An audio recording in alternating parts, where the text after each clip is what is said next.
I believe in self-reliance. 19 years into life, I still have much to learn, but I know when all else fails, the only person who will always be in your corner is yourself. Being self-reliant is being aware of yourself, physically and emotionally, and then acting based on your needs.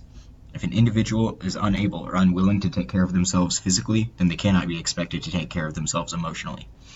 Self-reliance hinges on three things: an ingrained and unshakable self-confidence, reveling in pain or discomfort knowing growth will follow, and making a point of finding teachers in everyone and learning all they are willing to share.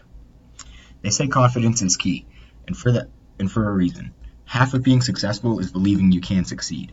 The other half is actually possessing the ability. If either of these two things are lacking, then you should not expect to succeed. Not to say it isn't possible, just that it should not be expected.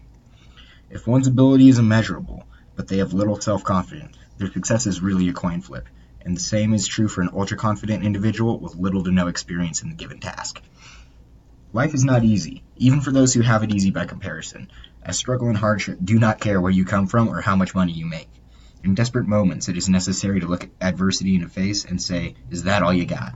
The ability and resolve to choose to be champion of your own life, regardless of all obstacles, is hard learned, and many people do not realize that this is a trait you have to learn. People are not born with grit, and people are born soft and squishy, both figuratively and literally.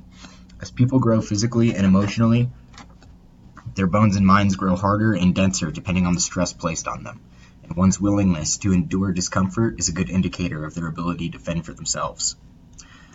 Ironically, being self-reliant does not come from oneself. From day one, parental figures start teaching the learning process of survival.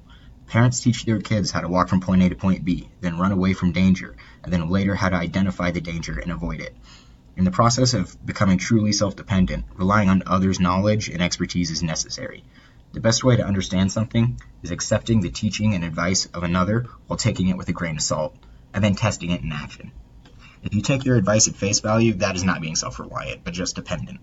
However, taking someone's advice, testing it for yourself, and then accepting, modifying, or discarding their advice is self-reliant and relying on your own intuition to identify what's best for yourself.